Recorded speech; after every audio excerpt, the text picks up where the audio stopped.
ଗୋଟିଏ ଗ୍ରାମରେ ଗୋଟିଏ ମହିଳା ରହୁଥିଲା। ମହିଳା ଜଣକ ପୁରା ଦିନ ରାମ ରାମ ରାମ ରାମ ରାମ ରାମ କରୁଥିଲା।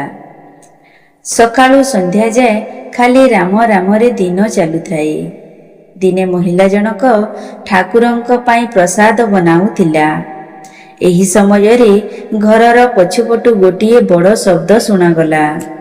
ମହିଳା ଜଣକ ଶବ୍ଦ ଶୁଣି ସଙ୍ଗେ ସଙ୍ଗେ ଯାଇ ଦେଖିଲା ବେଳକୁ ତାର 7 ବର୍ଷର ଛୁଆ ଖେଲୁ ଖେଲୁ ଛାତ ଉପରୁ ତଳେ ପଡ଼ିଯାଇଛି। ପିଲାଟିର ମୁଣ୍ଡ ଫାଟିଯାଇ କେତେ ରକ୍ତ ବାହାରିଛି। ମହିଳା ଏସବୁ ଦେଖି ପାଗଳଙ୍କ ପରି ହୋଇଗଲା। ଘରେ ଯେ ଆଉ କେହି ନାହାନ୍ତି। ସେ ପୁଅକୁ ନିଜେ ବୋହି ପାଖରେ ଥିବା ଡାକ୍ତରଙ୍କ ପାଖକୁ ନେଲା।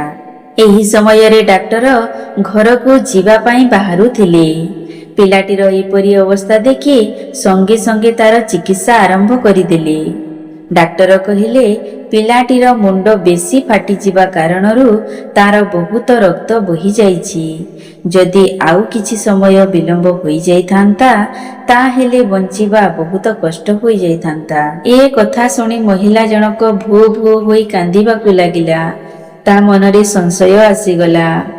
ଖାନା ରାମ ରାମ, ଯିବା ରାମ ରାମ, ସବୁବେଳେ ରାମ ରାମ କରି କରି କ'ଣ କଲୁ ମୋ ପୁଅର? କ୍ରୋଧରେ ଠାକୁରଙ୍କୁ କେତେ ଯେ ଗାଳି ଦେଲା। ଯେତେବେଳେ ମହିଳାର ମନ ଟିକେ ଶାନ୍ତ ହୋଇଗଲା, ସେ ଭାବିଲା, ଯାହା ହେଲେ ବି ସେ ମୋ ପ୍ରଭୁ, ସେ ମୋ ସଖା। ହଠାତ୍ କହିବାକୁ ଲାଗିଲା, ହେ ରାମ। ନିଜେ ନିଜେ କହିବାକୁ ଲାଗିଲା, ଯେଉଁ ଜାଗାରେ ମୋ ପୁଅ ଆଜି ପଡ଼ିଛି ସେ ଜାଗାରେ କେତେ ଦିନରୁ ପଥର ଗଦା ହୋଇ ରହିଥିଲା।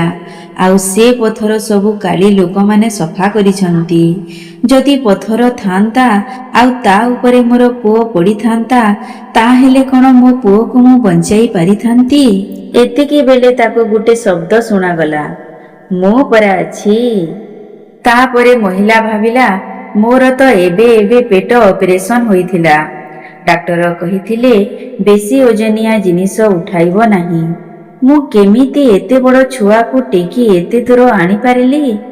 ମୋତେ ଟିକେ ହେଲେ କଷ୍ଟ ହେଲା ନାହିଁ କି ପେଟ ଦରଜ କଲା ନାହିଁ। କେମିତି? ପୁଣି ଶବ୍ଦ ଶୁଣାଗଲା, ହଁ ମୁଁ ପରା ପାଖରେ ଥିଲି। ପିଲାଟି ଟିକେ ସୁସ୍ଥ ହୋଇ ଆସିଲା। ମହିଳା ଜଣକ ପିଲାର ପାଖରେ ବସିଥାନ୍ତି। ନର୍ସ ଆସିଲେ ପିଲାର ଭଲ ମନ୍ଦ ପଚାରିବାକୁ। କଥା ହଉ ହଉ ନର୍ସ କହିଲେ, ମାଉସୀ ତମ ଭାଗ୍ୟ ଭଲ ଯେ ଆଜି ଡାକ୍ତର ହସ୍ପିଟାଲରେ ଥିଲେ। ଏତିକି ସମୟରେ ସେ ଚାଲି ଯାଆନ୍ତି।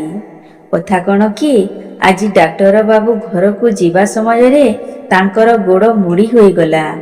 ଏହାର ଚିକିତ୍ସା କରୁ କରୁ ଏତେ ସମୟ ହୋଇଗଲା। ଗୋଡ଼ଟା ଟିକେ ଭଲ ହେବାରୁ ଡାକ୍ତର ଘରକୁ ଯିବାକୁ ବାହାରୁଥିବା ସମୟରେ ତୁମେ ଆସିଛ।